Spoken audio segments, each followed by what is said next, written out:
తపస్సులో కూర్చొని ఉండదాక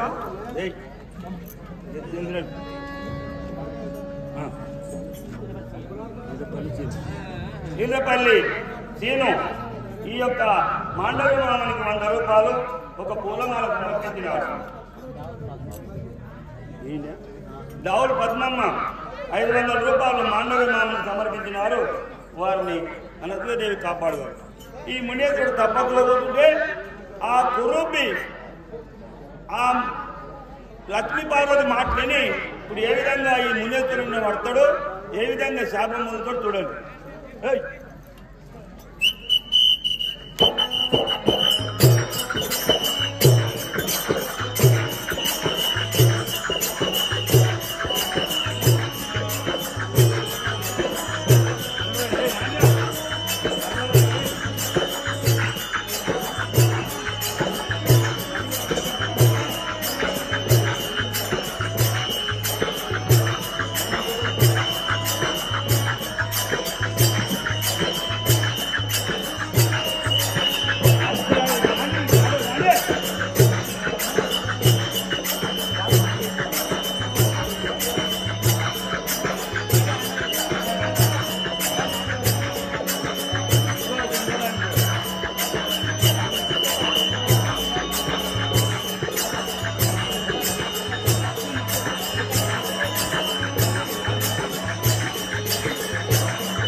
ప్రాణేశ్వర నీవు చింతిల్లకు చూడు ఎడబడదు, నేను గురపడదు ఎడబడదు.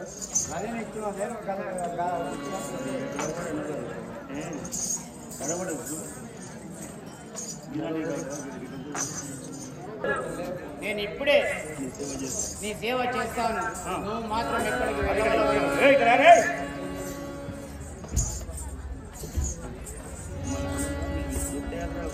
అమ్మ నర్మద, మేము తీర్థయాత్ర పోతున్నాము. మా ఎంబడి వస్తావా నర్మదాలు? మంచి మంచి ఆలయాలు తిరిగి పోతాము. అమ్మలారా, పతిదేవునికి నమ్మిన సతికి ఎలాంటి లోటు లేదు కదా తల్లి. అమ్మ నర్మద, నీ ఏమేమ్మా, నీ అందమేమి, నీ సకదానమేమి, ఇటువంటి గుడ్డివాడిని కుష్టి రోగివాడిని చేసుకున్నవేమమ్మా నువ్వు? మంచి తీర్థయాత్రలు తిరిగి వస్తాం రావమ్మా.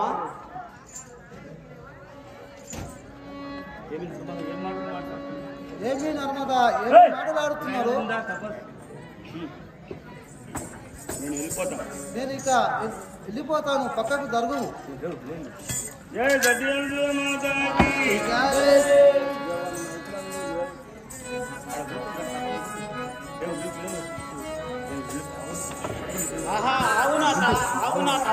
ఆగను దేవి, ఆగను, వెళ్ళిపోతాం, పక్కకు జరుగు.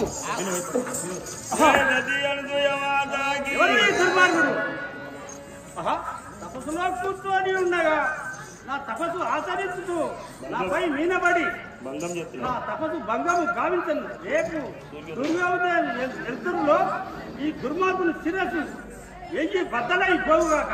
జయ గతియంతుయ మాతాకి. ఈ అబ్బకేమైంది అబ్బ? గుడిదాడి దడికోపమాట. మరి గుడ్డోని అంటే వెళ్తున్నామని అందమేమి నీ చక్కదనమేమి అంటే ఏమో రోసం అంటే రోగం మరి గుడ్డోడు కుట్టియోడు ఏ మరి రోగం అయితే ఎక్కడ కలిగింది అయితే అనుకున్న లేడు సరిగే నన్ను ఎక్కడ మాటలు ఎట్లా మాట్లాడారు వాళ్ళు. నేను ఉండడానికి పోయింది పోగడా బెత్తలు బెదిరితే గుడికి పోయి బయలుపడాడు పోయింది పోగడా ఆడు మునేతోడు తప్పేసాడు వాడిని పోయి అక్కడ రాత్రి మాత్రం బయటలు కదా ఓడు ముట్టుకునే కోపం మునేస్తాడు.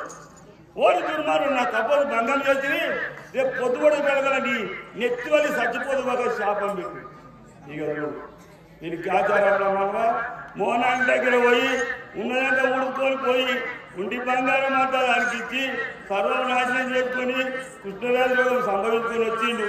మంచి సకలమైన అడిగిన పెళ్లి చేస్తున్నాడు. కానీ ఆమె చూడు అదృష్టానికి ఆళ్ళట్టే వస్తుంది మోడట. ఇప్పుడు అంత అయాస పడుకుంటే కూడా తిప్పలు పడితే పోయింది కూడా అమ్మిన పడితే వాడు ఉంటాడు మునేతోడు మొదలు అడవిలో కూర్చుంటాడు. వాడు శాపం పెట్టిండు. ఇప్పుడు ఏ విధంగా బతిమిలాడితే కూడా ఇన్నది చూద్దాం. ఇన్నాడు ఆ ముసలోడు వాడు ఎక్కడ ఉడుకోపోయినా